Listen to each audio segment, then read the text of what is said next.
people have read my book, Rich Dad, Poor Dad? Would you raise your hand? Thanks. For those that haven't, don't worry, I'll be talking a little bit about it today. But before I begin, I want to thank all of you for being here.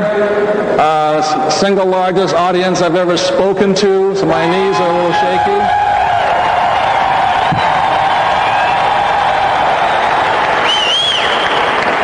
And I want to thank the Yeager family for having me here. I'm honored to be in the presence of such alive people, so thank you very much.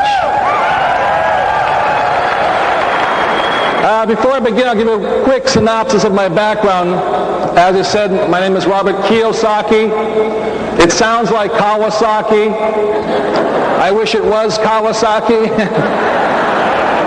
I would be a playboy in Tokyo today. But the name is Kiyosaki, and I am fourth generation Japanese American. I was raised in Hawaii, and when anybody comes up to speak to me in Japanese, I will have no idea what you're saying.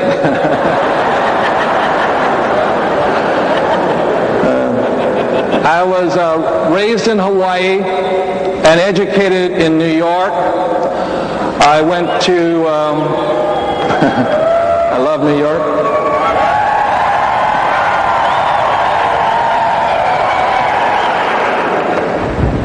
When I was in high school, I was given 2 congressional nominations, one to the United States Naval Academy at Annapolis, Maryland, the other one to the United States Merchant Marine Academy at Kings Point, New York.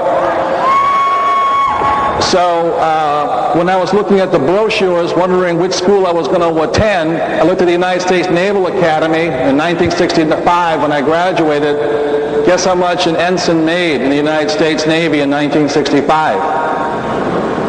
$200 a month. And then I looked at the United States Merchant Marine Academy, and guess how much a graduate from the United States Merchant Marine Academy made in 1965? It was $2,000 a month. So when I looked at those 2 numbers, I said, now which one will it be? You know? So I went to the United States Merchant Marine Academy. I graduated in 1969. And my first ship, what the Merchant Marine Academy does is it trains ship's officers. So I sailed on the Love Boat as a 3rd mate. I also sailed on tankers for Standard Oil of California. My first port of call as a graduate in June of 1969 was a port called Valdez, Alaska. How many people have heard of Valdez, Alaska? Well, I wasn't the guy that hit the reef. So graduating in 1969, I was making about $42,000 a year, which is not bad for a 22-year-old kid. Back in 1969, it's worth a little bit more than it is today. And I was doing okay. But there was a thing in 1969 called the Vietnam War, and that was weighing heavily on my mind. And the reason the Vietnam War was weighing heavily was I was draft exempt, much like our president.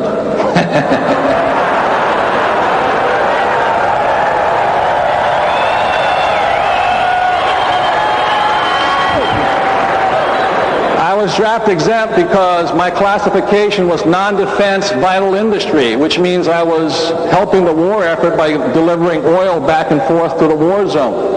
Yet it still disturbed me, so in 1969 I resigned from Standard Oil, letting go of a $42,000 a year job with 5 months vacation a year, and I took that $200 a month job with the United States Marine Corps as a lieutenant.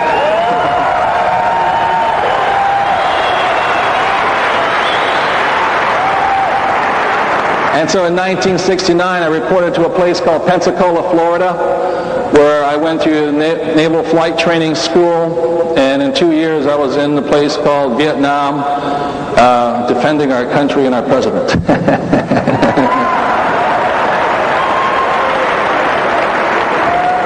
So one of the only thing that disturbed me was it took 6 years, to sign up took 6 years out of my life. That was a long time.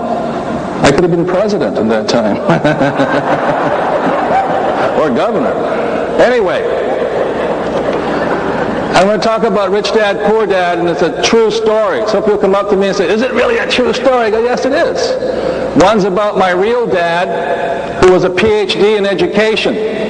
Brilliant man, he graduated from university in less than 2 years.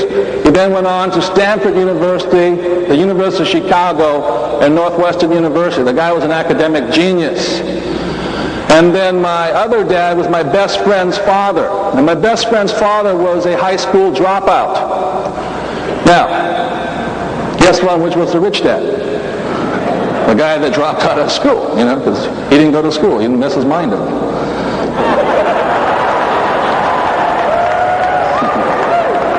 Anyway, both dads recommended I go to college anyway. So Rich Dad, Poor Dad is about the story of these two different fathers recommending different things for me. For instance, my poor dad, the PhD, he always said to me, go to school, get good grades so you can find a nice, safe, secure, what? Job. And that was good if you were born before 1950 or 30, but today there isn't really a safe, secure job. They don't pay that well anyway. And what my rich dad said to me was, don't listen to your old man, listen to what I have to say. And my rich dad said to me, don't work for anybody else, build businesses. What he said to me was, thank you. So I have, since a little kid, have been building businesses. And some of you, I talked to the rising stars yesterday, the directs, and I talked to them about one of the businesses that some of you may have heard of, and I was one of the first nylon and Velcro wallet people in the world. We built that company, took it way up very quickly, became very successful, and went down very quickly, but we still launched it. What I'm going to be talking to you today about is really more, not so much about my rich dad, but my poor dad. Because in many ways, is when I made enough money in 1940, when I was 47, I said, what am I going to do with the rest of my life? This was in 1994. And what I decided to do was keep doing what I was doing, build companies. But also I realized I needed to become a teacher like my poor dad, because I'm really more like him than my rich dad. So what I'm doing these days is I'm actually teaching, because my poor dad was a great teacher, brilliant teacher, great leader. I'm going to be teaching what my rich dad taught me. So that's what I'm doing today, and that's why I wrote this book, and that's why I'm here. So thank you.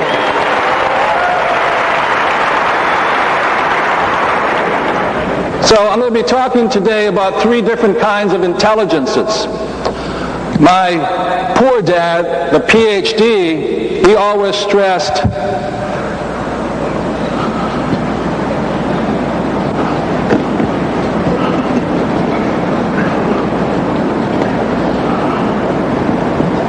academic intelligence.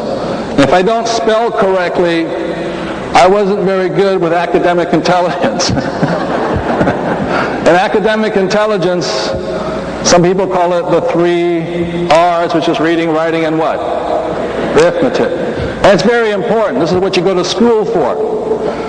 And there's a lot of people, especially some of my father's friends, they would say to me, I'm a PhD, or I'm the only guy in my family with only a bachelor's degree. Everybody else has master's and doctorate degrees in my family. And oftentimes I'm criticized because they say, well, I got a PhD. And so they ask me, what have I got? I said, cash. What do you got?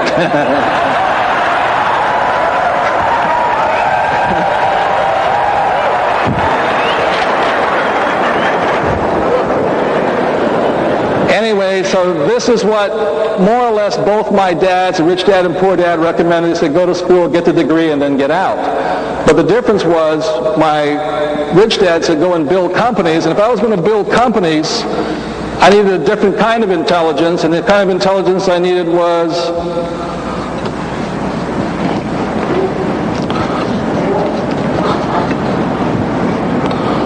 I still can't spell. I flunked out of high school twice because I couldn't spell. And I told my teacher that it was a very uncreative mind that couldn't spell a single word 4 different ways. They still flunked me.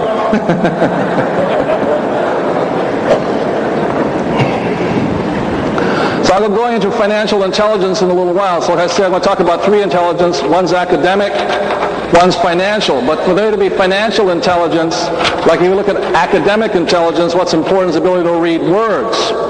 To have financial intelligence, you have to be able to read numbers. And that's what school does not teach, is this subject over here called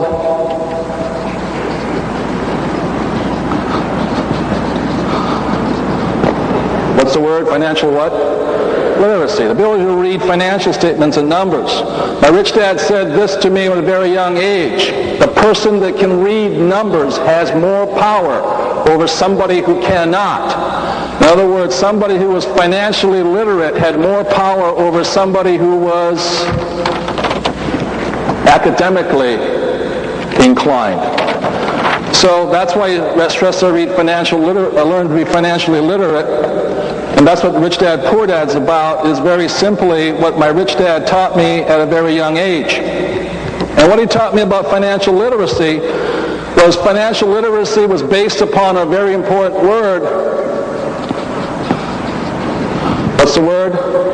Cash flows. My favorite words in the whole world.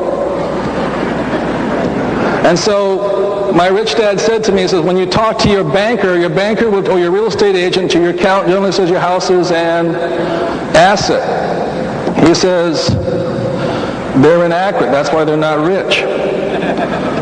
And so what rich dad taught me, the difference was between an asset and a liability was dependent upon the word called cash flow. That's what made something an asset or a liability. So if the cash flow flowed into your income or into your pocket, then it was an asset. So I'll say it again. So if the cash flowed into your pocket, it was an asset. I was 9 years old. This is not that tough. I understood that. I said, that's good.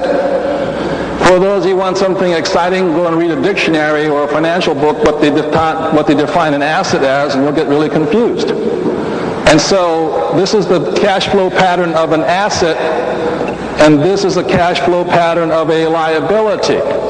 So very simply, an asset is something that puts money in your pocket, and a liability is something that what? Takes money from your pocket. So, a person's house. A house. Could a house be an asset? Yes, as long as it what? Puts money in your pocket. Could a house be a liability? Yes, if it what? Takes money from your pocket. And so what I was talking about in Rich Dad, Poor Dad is my poor dad always said to me, he says, our house is our biggest investment. And my rich dad said to that, if your house is an investment, you're in trouble.